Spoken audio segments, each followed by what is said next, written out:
Glória a Deus, glória a Deus. Vamos voltando aí do nosso segundo intervalo, vamos voltando para a nossa terceira aula desse primeiro dia, terceira aula de primeiro dia. Como eu expliquei no primeiro vídeo, as aulas agora vão ser de 40, 45 minutos para a gente conseguir enviar via WhatsApp no grupo da Torre Forte. Peço gentilmente que você não publique isso no aberto, isso é fechado somente para os alunos da rede de ensino Instituto Jáfia. Que Deus possa te abençoar poderosamente, que o Senhor possa estar falando com você, né? Essa matéria é tremenda, é poderosa, e agora nós temos aí um tempo para poder estar lendo mais da verdade da palavra de Deus. Então eu gostaria de ler com você os capítulos 19, os capítulos 20 de Êxodo e o capítulo 25. Vamos prestar atenção como foi a sequência, como que Deus restaurou a ordem, como que Deus trabalhou, tratou, falou com Moisés, e depois que falou com Moisés, então o Senhor ordena a ele construir o tabernáculo. Então pega a sua Bíblia, faz as suas anotações, você recebeu a apostila no seu e-mail cadastrado aqui junto conosco. Então digita lá na apostila mesmo, vai fazendo seus resumos já na própria apostila, porque na sexta-feira a gente tem a prova, né? Aproveita esse tempo aí que você está em casa, coloca todas as provas em dia, todas as provas que estão pendentes, vai colocando em dia no nome de Jesus. Cada dia até sexta-feira serão 4 aulas que nós estaremos ministrando. E eu gostaria que você compartilhasse lá no Facebook, na rede de ensino, o que você está achando do curso, se você está gostando do curso de pedras fundamentais, não, de Jesus no tabernáculo, comenta lá, tá? Nós estamos postando lá alguns avisos e também os PowerPoints dessa aula também estão lá na rede de ensino Instituto Jáfia. Então você vai comentando ali, vai verificando ali e vai colocando ali o que essa matéria tem falado com você. Acompanha aí comigo, Êxodo capítulo 19. Deus fala com Moisés no Monte Sinai. Ao terceiro mês da saída dos filhos de Israel da terra do Egito, fazia 90 dias só que eles tinham saído da terra do Egito, no mesmo dia vieram ao deserto do Sinai, tendo partido de Refidim, vieram ao deserto do Sinai e acamparam-se no deserto. Israel, pois, ali acampou-se de fronte do mar. E subiu Moisés a Deus, e o Senhor o chamou ao monte, dizendo: Assim falarás à casa de Jacó e anunciarás aos filhos de Israel: Vós tendes visto o que fiz aos egípcios, como vos levei sobre as asas de águias e vos trouxe a mim. Agora, pois, se diligentemente ouvirdes a minha voz e guardardes o meu concerto, então sereis a minha propriedade peculiar dentre todos os povos, porque toda a terra é minha. E vós me sereis reino sacerdotal e povo santo. Estas são as palavras que falarás aos filhos de Israel. E veio Moisés e chamou os anciãos do povo e expôs diante deles todas essas palavras que o Senhor lhe tinha ordenado. Então todo o povo respondeu a uma voz e disse: Tudo o que o Senhor tem falado faremos. E relatou Moisés ao Senhor as palavras do povo. E disse o Senhor a Moisés: Eis que eu virei a ti numa nuvem espessa, para que o povo ouça, falando eu contigo, e para que também te creiam eternamente. Porque Moisés tinha anunciado as palavras do seu povo ao Senhor. Diz também o Senhor a Moisés: Vai ao povo e santifica-os hoje e amanhã, e lavem eles as suas vestes. E estejam prontos para o terceiro dia, porquanto no terceiro dia o Senhor descerá diante dos olhos de todo o povo sobre o monte Sinai. E marcarás limites ao povo em redor, dizendo: Guardai-vos que não subais o monte, nem toqueis o seu termo. Todo aquele que tocar o monte certamente morrerá. Nenhuma mão tocará nele, porque certamente será apedrejado ou asseteado, quer seja animal, quer seja homem, não viverá. Soando a buzina longamente, então subirão o monte.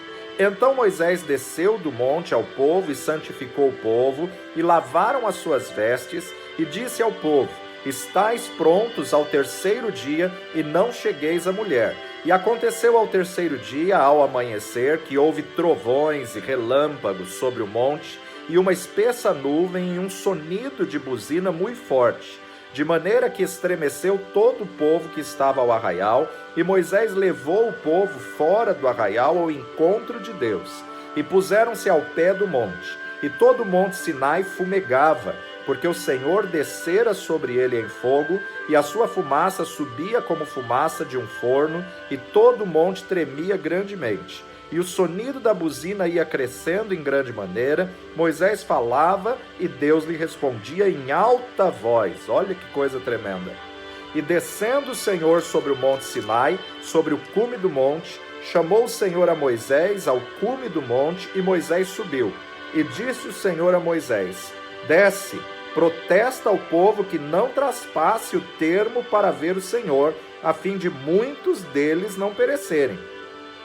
E também os sacerdotes que se chegam ao Senhor se hão de santificar, para que o Senhor não se lance sobre eles. Então disse Moisés ao Senhor: o povo não poderá subir o monte Sinai, porque tu nos tens protestado, dizendo: marca termos ao monte e santifica-o. E disse o Senhor: vai, desce, depois subirás tu e Arão contigo, os sacerdotes, porém, e o povo não traspassem o termo para subir ao Senhor, para que não se lance sobre eles. Então Moisés desceu ao povo e disse-lhe isto. Tremenda palavra do Senhor. Primeiro lugar, nós observamos que Deus arrancou eles do Egito, Deus tirou eles da terra do pecado, Deus arrancou eles da escravidão, Deus conduziu eles, atravessaram o Mar Vermelho. 90 dias se passaram. Passado 90 dias, Deus chama Moisés para um particular e começa a dar ordens, começa a dar direção. Lembra da primeira matéria deste ano? Primeiro o Senhor quer resgatar a ordem. Depois que o Senhor resgata a ordem, a glória vem. A hora que a glória vem, o juízo é instantâneo. Então o Senhor coloca limites, o Senhor ordena, o Senhor organiza, o Senhor diz: não podem passar o limite do monte. Qualquer animal, qualquer pessoa que tocar no monte, a glória do Senhor vai descer. Uma carga de eletricidade muito forte, uma carga de eletricidade tremenda. Quem tocar morrerá. O milagre não era eles morrerem, o milagre era Moisés estar lá e não ser morto, porque agradou a Deus, preparou seu coração, se santificou, se separou, consagrou a Deus um jejum. Eles estão separados, restaura a ordem e agora Deus começa a dar instruções. Êxodo capítulo 20, os 10 mandamentos. Então falou Deus todas essas palavras dizendo: eu sou o Senhor teu Deus, que te tirei da terra do Egito, da casa da servidão. Não terás outros deuses diante de mim. Não farás para ti imagem de escultura, nem alguma semelhança do que há em cima nos céus, nem embaixo na terra, nem nas águas debaixo da terra. Não te encurvarás a ela, nem a servirás, porque eu, o Senhor teu Deus, sou Deus zeloso, que visito a maldade dos pais nos filhos até a 3ª e 4ª geração daqueles que me aborrecem. E faço misericórdia em milhares aos que me amam e guardam os meus mandamentos. Não tomarás o nome do Senhor teu Deus em vão, porque o Senhor não terá por inocente o que tomar o seu nome em vão. Lembra-te do dia do sábado para o santificar. 6 dias trabalharás e farás toda a tua obra, mas o 7º dia é o sábado do Senhor teu Deus. Não farás nenhuma obra, nem tu e nem o teu filho, nem a tua filha, nem o teu servo, nem a tua serva, nem o teu animal, nem o teu estrangeiro que está dentro das tuas portas. Porque em 6 dias fez o Senhor os céus e a terra, o mar e tudo que neles há, e ao 7º dia descansou. Portanto, abençoou o Senhor o dia do sábado e o santificou. Honra teu pai e a tua mãe, para que se prolonguem os teus dias na terra, que o Senhor teu Deus te dá. Não matarás, não adulterarás, não furtarás, não dirás falso testemunho contra o teu próximo, não cobiçarás a casa do teu próximo, não cobiçarás a mulher do teu próximo, nem o seu servo, nem a sua serva, nem o seu boi, nem o seu jumento, nem coisa alguma do teu próximo. E todo o povo ouviu trovões e os relâmpagos e o sonido da buzina e o monte fumegando. E o povo, vendo isso, retirou-se e pôs-se de longe. E disseram a Moisés: fala tu conosco e ouviremos, e não fale Deus conosco, para que não morramos.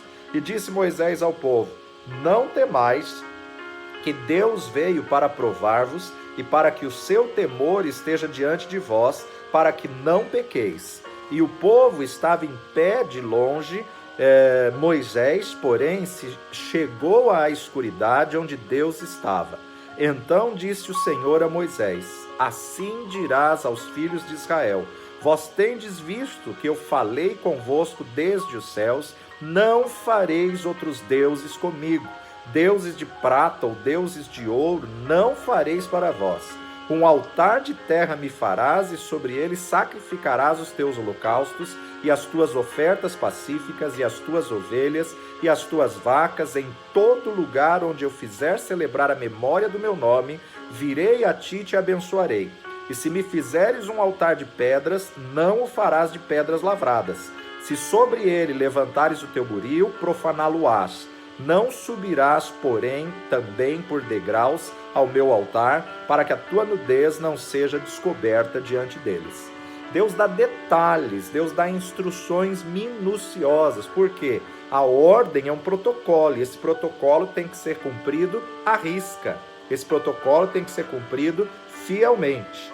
Aí Deus abre um parênteses, começa a vir as normas, as leis morais, as leis acerca dos servos, dos homicidas, as leis acerca dos que amaldiçoam os pais ou ferem qualquer pessoa, as leis acerca da propriedade, as leis acerca da imoralidade, da idolatria, o testemunho falso, a injustiça, o ano de descanso e o Shabá do Senhor, as 3 festas. Deus promete enviar um anjo, Deus manda Moisés e os anciãos subirem o monte, como nós já lemos no capítulo 24, e aí chegamos no capítulo 25.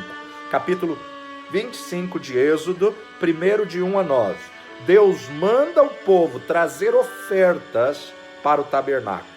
Então, para o tabernáculo tinha que vir um sacrifício do povo, tinha que vir uma oferta, uma dedicação do povo. Então, falou o Senhor a Moisés, dizendo: fala aos filhos de Israel que me tragam uma oferta alçada. De todo homem cujo coração se mover voluntariamente, dele tomareis a minha oferta alçada. E esta é a oferta alçada que tomareis dele: ouro e prata e cobre, pano azul, pano púrpura, carmesim e linho fino e pelos de cabras, pelos de carneiros, tintas de vermelho e peles de texugos e madeira de cetim, e azeite para a luz, e especiarias para o óleo da unção, e especiarias para o incenso, pedras sardônicas e pedras de engaste para o éfode e para o peitoral. E me farão um santuário, e habitarei no meio deles, conforme tudo que eu te mostrar para modelo do tabernáculo e para modelo de todos os seus móveis, assim mesmo o fareis. Deus manda o povo trazer ofertas. Deus prepara provisão para depois construir. Deus primeiro pede para que o povo pudesse participar, para que o povo pudesse se envolver com a obra. Aqui está exatamente a essência da oferta. Deus é dono do ouro e da prata, ele não precisa do seu dinheiro, mas ele pede dízimos e ofertas para ver a sua obediência, para ver o seu coração e para que você possa ser participante, para que você possa se conectar com a obra do Senhor, para que você possa se conectar. Agora Deus vai começar a dar a Moisés instruções detalhadas. A partir do verso 10, a arca de madeira de cetim. Também farão uma arca de madeira de cetim. O seu comprimento será de 2,5 côvados. Cada côvado é 50 centímetros. Então, seu comprimento será 50, 50, 25, 1,25 m. Seu comprimento será de 2,5 côvados. Sua largura de 1 côvado, 1,5 côvado, 50 centímetros, mais meio, 75 centímetros. E de 1,5 côvado a sua altura. 1 côvado, 50 e meio, 25, 75 centímetros. Então vamos lá. Também fará uma arca de madeira de cetim. Seu comprimento será de 2,5 côvados. 2,5 côvados, 1,25 m. Sua largura, 1,5 côvado, 75 centímetros. Sua altura, 1,5 côvado, 75 centímetros de altura. Cobri-la-ás de ouro puro por dentro e por fora. Por quê? Porque ela foi de madeira de cetim. Então a madeira tinha que ser revestida de ouro por dentro e por fora, a cobrirás. E farás sobre ela uma coroa de ouro ao redor. Aquela margem ao redor, aquela coroa de ouro ao redor. E fundirás para ela 4 argolas de ouro e as porás nos 4 cantos dela. 2 argolas num lado dela e 2 argolas do outro lado dela. E farás varas de madeira de cetim e as cobrirás com ouro. E meterás as varas nas argolas, os lados da arca, para se levar com elas a arca. As varas estarão nas argolas da arca e não se tirarão dela. Depois porás na arca o testemunho que eu te dei. Então Deus começa a dar instruções, protocolo, regras detalhadas. Lá na fanpage da Rede de Ensino Instituto Jáfia, você tem lá as fotos da arca, você tem lá as fotos detalhadas do tabernáculo, e você pode ver isso como num PowerPoint ali, das fotos que estão na Rede de Ensino Instituto Jáfia. Vamos continuar. Capítulo 25, verso 17. 25, 17, o propiciatório de ouro puro. O que é propiciatório? É a tampa, né? A tampa, o propiciatório. Também farás um propiciatório de ouro puro. O seu comprimento será de 2,5 côvados, sua largura de 1,5 côvado. Farás também 2 querubins de ouro batidos, farás nas 2 extremidades do propiciatório.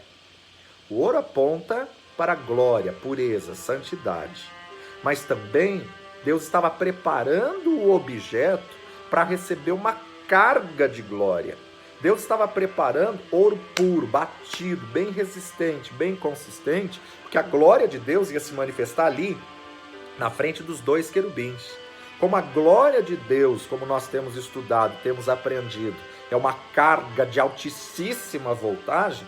Se não fosse um material resistente, ia derreter. Se não fosse um material resistente, aquilo dali iria se dissipar. Então, o ouro tanto aponta para pureza, santidade, como também Deus estava preparando para o que iria acontecer em cima desse propiciatório. 25, 19. Farás um querubim na extremidade de uma parte e o outro querubim na outra extremidade da outra parte. De uma só peça, com o propiciatório, fareis os querubins nas 2 extremidades deles. Os querubins estenderão as suas asas por cima, cobrindo com as suas asas o propiciatório. Isso aqui, na verdade, é um reflexo dos céus. Deus habita no meio dos querubins e é adorado no meio dos querubins. Então ele está ali no meio, no centro, e aqui representado em cima da Arca da Aliança, na tampa, no propiciatório. Os querubins estenderão as suas asas por cima, cobrindo com as suas asas o propiciatório. As faces deles, uma de fronte da outra, as faces dos querubins estarão voltadas para o propiciatório. E porás o propiciatório em cima da arca, depois que houver exposto na arca o testemunho que eu te darei. E ali virei a ti e falarei contigo de cima do propiciatório, do meio dos 2 querubins que estão sobre a arca do testemunho. Tudo que eu te ordenar para os filhos de Israel. Então você vê detalhes minuciosos do tabernáculo, e Moisés tinha que cumprir minuciosamente. Moisés não podia de jeito nenhum esbarrar em coisa alguma do que Deus estava ordenando, do que Deus estava revelando aqui na questão do propiciatório, na questão da arca. Eram detalhes minuciosos que precisavam ser cumpridos. Agora, segura o seu dedo aí, vamos lá comigo para Romanos capítulo 15. Romanos capítulo 15, olha só o que Paulo vai nos revelar no verso 4. Romanos capítulo 15, verso 4, diz assim: porque tudo que dantes foi escrito, para nosso ensino foi escrito, para que pela paciência e consolação das Escrituras tenhamos esperança. Tudo que foi registrado no grafo tem uma importância, tem um aprendizado, tem uma revelação, tem um conhecimento. O que foi escrito no passado é para nosso ensino. Não podemos descartar o Antigo Testamento, não podemos anular o Antigo Testamento. Tudo que foi escrito para nosso ensino foi escrito. Agora vai lá comigo para Hebreus capítulo 9, Hebreus capítulo 9, verso 11 a 28. Hebreus 9, 11 e 28. Aquilo que Deus mostrou para Moisés em visão nos céus, o escritor de Hebreus vai relatar agora. Há um tabernáculo verdadeiro nos céus. Há um tabernáculo. O que Moisés fez foi uma réplica na terra. Hebreus 9, 11. Mas, vindo Cristo, o sumo sacerdote dos bens futuros, por um maior e mais perfeito tabernáculo, não feito por mãos, isto é, não dessa criação, nem por sangue de bodes e bezerros, mas por seu próprio sangue, entrou uma vez no santuário, havendo efetuado uma eterna redenção. Porque se o sangue dos touros e bodes e a cinza de uma novilha, esparzida sobre os imundos, os santificam, quanto à purificação da carne, quanto mais o sangue de Cristo, que pelo Espírito eterno se ofereceu a si mesmo imaculado a Deus, purificará a vossa consciência das obras mortas para servirdes ao Deus vivo. O sangue de Cristo Jesus purifica a nossa consciência, lava o nosso interior. E por isso é mediador de um novo testamento. Jesus Cristo é o único mediador entre Deus e os homens. Mediador de uma nova aliança, para que, intervindo a morte para a remissão das transgressões que havia debaixo do primeiro testamento, os chamados recebam a promessa da herança eterna. Porque onde há testamento, necessário é que intervenha a morte do testador. Porque um testamento tem força onde houver morte, onde houve morte. Ou terá ele algum valor enquanto o testador vive? Olha como o plano de Deus é perfeito. Testamento só dá direito quando a pessoa passa pela morte, aí os herdeiros têm direito ao testamento. Era necessário Jesus morrer na cruz do Calvário para que nós fôssemos herdeiros, para que nós tivéssemos direito ao testamento, para que nós tivéssemos benefício, usufruíssimo do testamento que ele nos deixou. Mas o testamento só tem valia se o testador morre. Ele morreu, mas ao terceiro dia ressuscitou, nos deu direito ao testamento. Verso 18. Pelo que também o primeiro não foi consagrado sem sangue. Porque havendo Moisés anunciado a todo o povo todos os mandamentos segundo a lei, tomou o sangue dos bezerros e dos bodes com água, lã purpúrea e sopo, e as aspergiu tanto o mesmo livro como todo o povo, dizendo: este é o sangue do testamento que Deus vos tem mandado. E semelhantemente aspergiu com sangue o tabernáculo e todos os vasos do ministério. E quase todas as coisas segundo a lei se purificam com sangue, e sem derramamento de sangue não há remissão de pecados. Não há remissão. De sorte que era bem necessário que as figuras das coisas que estão no céu assim se purificassem, mas as próprias coisas celestiais com sacrifícios melhores do que estes. Porque Cristo não entrou num santuário feito por mãos, figura, sombra do verdadeiro, porém no mesmo céu, para agora comparecer por nós perante a face de Deus. Nem também para si mesmo se oferecer muitas vezes, como sumo sacerdote, cada ano entra no santuário com sangue alheio. Doutra maneira, necessário lhe fora padecer muitas vezes, desde a fundação do mundo. Mas agora, na consumação dos séculos, uma vez se manifestou, para aniquilar o pecado pelo sacrifício de si mesmo. E como aos homens está ordenado morrerem uma vez, vindo depois disso o juízo. Assim também Cristo, oferecendo-se uma vez para tirar os pecados de muitos, aparecerá segunda vez, sem pecado, aos que o esperam para a salvação. Jesus fez uma promessa que vai retornar para buscar todos aqueles que o aceitarem. E ele virá buscar aqueles que, na verdade, receberam a Jesus como Senhor e Salvador, se arrependeram dos seus pecados e o confessaram como Senhor das suas vidas. Ele voltará sem pecado aos que esperam a sua salvação. Precisamos aguardar ansiosamente a salvação, hoje mais do que nunca. Precisamos clamar, ansiar pela sua vinda. O Espírito e a noiva dizem: vem. Maranata, ora vem, Senhor Jesus. Existem 5 tipologias no tabernáculo. 5 tipologias no tabernáculo. Vai comigo para João, capítulo 1, Evangelho segundo João, capítulo 1, verso 14.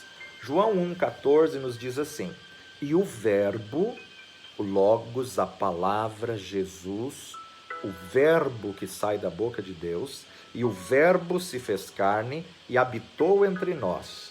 E vimos a sua glória como a glória do unigênito do Pai, cheio de graça e de verdade. O verbo se fez carne. Nós vemos aqui, ele é o verbo que se tornou humano. Ele é a palavra que encarnou num corpo humano. Ele tabernaculou entre nós. Por isso que muitos estudiosos acreditam que Jesus nasceu numa festa dos tabernáculos.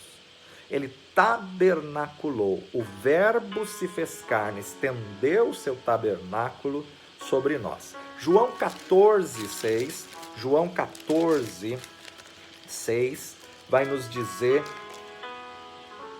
disse-lhe Jesus: eu sou o caminho e a verdade e a vida.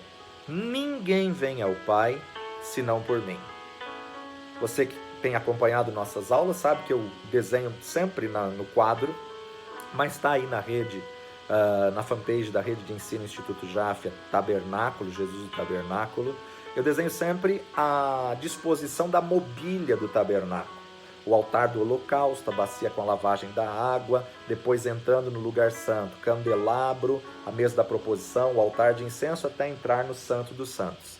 Há um trajeto, há um caminho a seguir, e a disposição do tabernáculo aponta para a cruz. Deus coloca inúmeras mensagens subliminares em todo o Antigo Testamento. O caminho para chegar do lado de fora e passar pela porta, só tem uma única porta. Passou pela porta, tem o altar do holocausto. Mas para chegar no Santo dos Santos, Jesus está dizendo: eu sou o único caminho, a única verdade, a única vida. Ninguém vem ao Pai que se manifesta no Santo dos Santos, a não ser por mim, a não ser pela cruz, a não ser por essa trajetória da cruz. Jesus é o caminho, Jesus é a verdade, Jesus é a vida. Agora, Jesus mesmo, que são palavras de Jesus que João registra aqui, quando ele diz eu sou o caminho, a verdade, a vida, ele define com um artigo pessoal definido: um único caminho, a única verdade, a vida, a única vida. Então é artigo pessoal definido, um único caminho, uma única verdade, uma única vida. Não existe outro meio de nos aproximarmos do Senhor, outro meio de chegarmos até os céus. Hebreus capítulo 4, verso 14. Visto que temos um grande sumo sacerdote, Jesus, Filho de Deus, que penetrou os céus, retenhamos firmemente a nossa confissão. Retenhamos firmemente a nossa confissão. O escritor de Hebreus agora está dizendo que Cristo é superior aos sumos sacerdotes do Antigo Testamento, e o escritor de Hebreus está falando para a gente reter essa confissão, ou seja, para nós mantermos a declaração da nossa confissão, e mantendo a declaração da nossa confissão, isso aponta para o novo nascimento. O novo nascimento, o crente maduro, ou seja, aquele que era neófito, aquele que era novato, aquele que era téknon, apenas um filho gerado, está sendo levado à maturidade, a huios, a um crente maduro, a um processo de amadurecimento. O plano de Deus para a igreja é que nós venhamos reter firmemente a nossa confissão, o estabelecimento do reino de Deus na terra. Mateus capítulo 27, verso 52. Mateus 27, 52. E abriram-se os sepulcros, e muitos corpos dos santos que dormiam foram ressuscitados. Deus veio ao homem do Santo dos Santos, veio a essa terra, saiu do Santo dos Santos e veio a esse mundo. E nós só podemos ir até Deus. Deus saiu do interior para o exterior. Nós que estamos no exterior, só podemos ir ao interior pelo sacrifício único, vivo, salvífico do nosso Senhor Jesus Cristo. Abriram-se os sepulcros, muitos corpos dos santos que dormiam foram ressuscitados. Agora vai comigo para 2 Coríntios, capítulo 3. 2 Coríntios, capítulo 3, versos de 1 a 12. Porventura, começamos outra vez a louvar-nos a nós mesmos? Ou necessitamos, como alguns, de cartas de recomendação para vós ou de recomendação de vós? Vós sois a nossa carta, escrita em nossos corações, conhecida e lida por todos os homens, porque já é manifesto que vós sois a carta de Cristo, ministrada por nós e escrita, não com tinta, mas com o Espírito do Deus vivo, não em tábuas de pedra, mas nas tábuas de carne do coração. E é por Cristo que temos tal confiança em Deus. Não que sejamos capazes por nós de pensar alguma coisa, como de nós mesmos, mas a nossa capacidade vem de Deus, o qual nos fez também capazes de ser ministros de um novo testamento, não da letra, mas do Espírito, porque a letra mata e o Espírito vivifica. E se o ministério da morte, gravado com letras em pedra, veio em glória, de maneira que os filhos de Israel não podiam fitar os olhos na face de Moisés, por causa da glória do seu rosto, a qual era transitória. Como não será de maior glória o ministério do Espírito? Porque se o ministério da condenação foi glorioso, muito mais excederá em glória o ministério da justiça. Porque também o que foi glorificado nessa parte não foi glorificado por causa desta excelente glória. Porque se o que era transitório foi para a glória, muito mais é em glória o que permanece. Tendo, pois, tal esperança, usamos de muita ousadia no falar.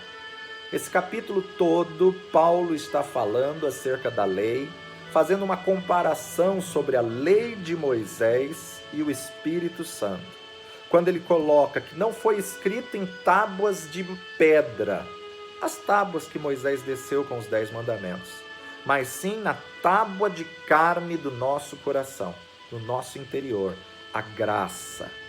Quando ele diz ministro de um novo testamento, uma nova aliança, não da letra, letra aqui é lei, mas sim o ministério do Espírito. Espírito aqui é graça. Não da letra, do grafo, do escrito, da lei, porque a lei mata, mas o Espírito, a graça, vivifica. O ministério da morte é a lei. As letras nas tábuas de carne do nosso coração é graça. As letras em pedras é lei, mas a letra no coração de carne é a graça. Esse é o ministério da vida, esse é o ministério que te vivifica, esse é o ministério do Espírito Santo de Deus. Vamos continuar a leitura do capítulo 3, verso 13. E não somos como Moisés, que punha um véu sobre a sua face, para que os filhos de Israel não olhassem firmemente para o fim daquilo que era transitório. Mas os seus sentidos foram endurecidos, porque até hoje o mesmo véu está por levantar a lição do Velho Testamento, o qual foi por Cristo abolido. E até hoje, quando é lido Moisés, o véu está posto sobre o coração deles. Mas quando se converterem ao Senhor, então o véu se tirará. O véu. É como se eles lessem a verdade e não entendessem a verdade. Por outro lado, a palavra converter às vezes nos confunde, mas o processo de conversão é outra coisa. A palavra mais certa aqui seria voltar o teu coração. Você está caminhando numa direção, você se converte, você volta para a direção inicial. Então, a palavra mais correta aqui seria voltar o seu coração ao Senhor. Quando um deles Quando você volta o coração para Deus, ele vira e volta para você. O véu é removido, o véu é tirado, o véu que foi rasgado no sacrifício de Cristo Jesus na cruz do Calvário. Esse véu, ele é tirado nesse processo de conversão. A lei foi dada para o povo de Deus voltar o seu coração para Deus e dizer: Senhor, essa lei é impossível para nós cumprirmos. Isso foi exatamente a motivação com que Deus falou lá em Êxodo 24. Não era o sacrifício que ele queria o coração do povo. Naquele momento, Deus iria explicar a lei e capacitar o povo para viver em santidade através da misericórdia e da graça dele. É isso que ele quer. Voltem-se para mim. A lei foi dada para convencer Israel da sua incapacidade humana de serem santos. Por si mesmo é impossível você ser santo. É o mesmo problema que Deus teve com Adão. Adão, você acha que essas folhas vão cobrir a sua nudez, vão te proteger e vão te dar vida eterna? Adão, você acha que esta obra humana, obra morta, essa obra carnal, vai ser o bastante para me agradar? Adão fez o melhor dele, mas o melhor dele, na verdade, não basta, não serve. É isso que Deus está dizendo a Israel, para o povo dele. Essas regras que eu estou estabelecendo é para que o povo venha entender que as minhas regras de santidade são muito mais além da capacidade humana. Volta o seu coração para Deus. Volta, converta-se ao Senhor. Voltar o seu coração para Deus. Clamar ao Senhor. O clamor de um coração convertido que se volta para Deus. Desde o início é o mesmo. Adão, para e procura-me. Adão, para e vem até mim. Lembra lá de 1 Samuel capítulo 2, do pecado dos filhos de Eli, Ofni e Finéias? Primeiro Deus mata para depois viver. Ele mata na sua capacidade para que na capacidade dele possa ressuscitar. Por isso que nós temos que mortificar a carne para ressuscitar no Espírito. Mortificar as obras da carne. Agora nós entendemos uma verdade tão profunda que nos abala. É somente pela graça de Deus é que nós podemos continuar vivos. Somente pela misericórdia de Deus. Nós, em nós mesmos, somos totalmente incapazes de fazer qualquer coisa. Estamos falando em relação para com Deus. Agora, entendendo essa verdade, o resto da minha herança vira muito mais preciosa. Deus eterno, soberano, onipotente, onisciente, o Deus todo-poderoso, cria um ser totalmente dependente dele. Totalmente dependente dele. E para esse ser que é totalmente dependente dele, Deus estende uma independência, o livre-arbítrio. E agora o homem que é incapaz pode ser independente, somente pela independência de Deus. Só que se o homem decidir ser independente de Deus, não tem parte com o Senhor, não tem parte com Ele. Deus olha para a terra, Deus manda o seu Filho unigênito, perfeito, imaculado, como cordeiro mudo, como um sacrifício aceitável, como um sacrifício perfeito. E ele pega um plano perfeito e coloca esse plano perfeito nas mãos de um homem que é incapaz sem Deus. Incapaz de nem entender sequer o plano de Deus. Mas através desse mesmo plano, Efésios capítulo 2, verso 6.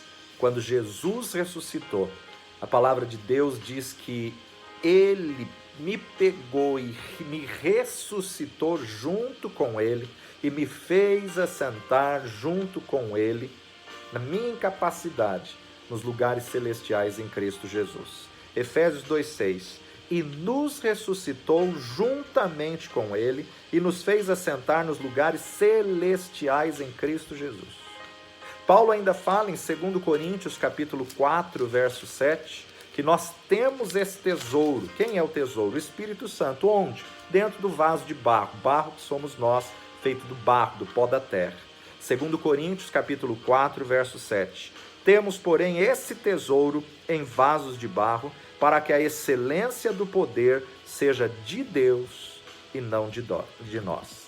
Para que a excelência do poder seja de Deus e não de nós. A obra que eu faço não é minha. A obra que eu faço é para Ele. Jesus me fez rei e sacerdote. Rei no sentido de reinar com Ele. Mas eu não sou soberano. Eu não sou onipotente. Eu não sou capaz. Ele me capacita porque Ele me escolheu. Mas eu só sou capacitado se eu continuar conectado com Ele. Eu sou capaz na capacidade dEle. Eu sou totalmente dependente dEle. Em uma das cartas de Paulo, Paulo fala de uma família que estava dada ao serviço do reino de Deus. Só que no grego diz que estava viciada no serviço do reino de Deus. É assim que nós devemos ficar, dependentes. Eu sei que esse tempo em casa está mostrando isso a alguns, né? Já estão entrando em processo de abstinência de não estar na igreja. É isso que o Senhor quer fazer mesmo, que você seja dependente, não da igreja, não da instituição física, mas dele, do Deus Todo-Poderoso. Nós devemos estar exatamente dessa maneira. Eu tenho que ter Jesus, senão eu vou morrer, senão eu vou infartar. Você já viu um viciado quando ele está tentando se libertar, quando ele entra numa crise de abstinência, quando ele tenta abandonar a droga, a vida dele, a carne dele começa a pular. É assim que nós devemos ficar se nós estivermos fora da presença de Deus, estivermos longe da presença de Deus. Porque somos totalmente dependentes dele, no nome de Jesus.